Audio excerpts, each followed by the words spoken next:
Hello everyone, welcome to my channel. Please subscribe and keep watching more details. The Curse of Oak Island. New theory states Nolan's cross is a marker for ancient relics in the garden shaft. A new convincing theory and discovery on the Curse of Oak Island shows the team is on track to recover treasure and ancient Christian relics at the bottom of the garden shaft. This week's episode of The Curse of Oak Island had nearly everything and only stopped short of the guys showering each other with untold riches.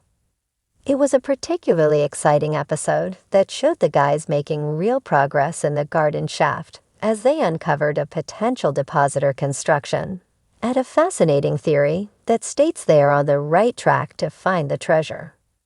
Freemason and Oak Island researcher Christopher Morford was in the war room with his interesting theory. He believes that members or descendants of the medieval order of Templar Knights constructed Nolan's cross as a marker, pointing to where ancient Christian relics, such as the Holy Grail, are buried. Chris speculated that two of the large cone-shaped boulders from Nolan's cross are aligned with two drilled stones and are pointing to the money pit area. The first boulder of the cross, dubbed Cone C, lies on the beach where it could be spotted by an incoming ship. A rock with a strangely drilled hole lies between Cone C and Cone A, at the top of the cross, and a second drilled rock lies in a direct line beyond Cone A. If you continue on that line, it intercepts the money pit area. Please see the map below. Rick Lagina reminded the group that a third drilled stone was found in the money pit area in 1895, but was subsequently moved. Often, at this point, the guys would thank the expert for their input, and that's the last we ever hear of it. But not this time. Surveyor Steve Guptill immediately set out to walk the line and measure the distances. Steve learned that the second drilled stone was exactly halfway between Cone C on the beach and the garden shaft. It was a little off-center of the shaft itself, but landed right above the tunnel that runs to the baby blob.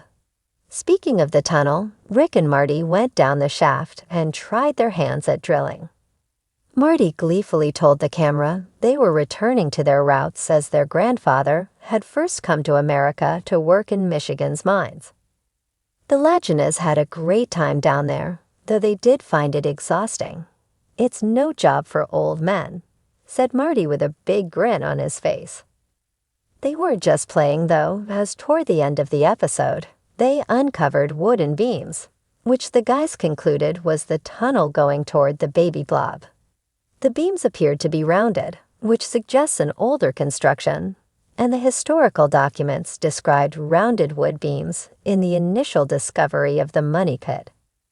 Rick bashed one of the beams with a metal bar and concluded there was a hollow space below it, perhaps the tunnel. The guys are pretty sure they finally hit on an original treasure depositor construction. This combined with Dr. Spooner's work on water samples that suggests there are precious metals buried between 80 and 120 feet in the baby blob has left the team very excited. The Dumas mining guys will now deepen the Garren shaft by another 3 feet, hopefully bringing this tunnel into full view.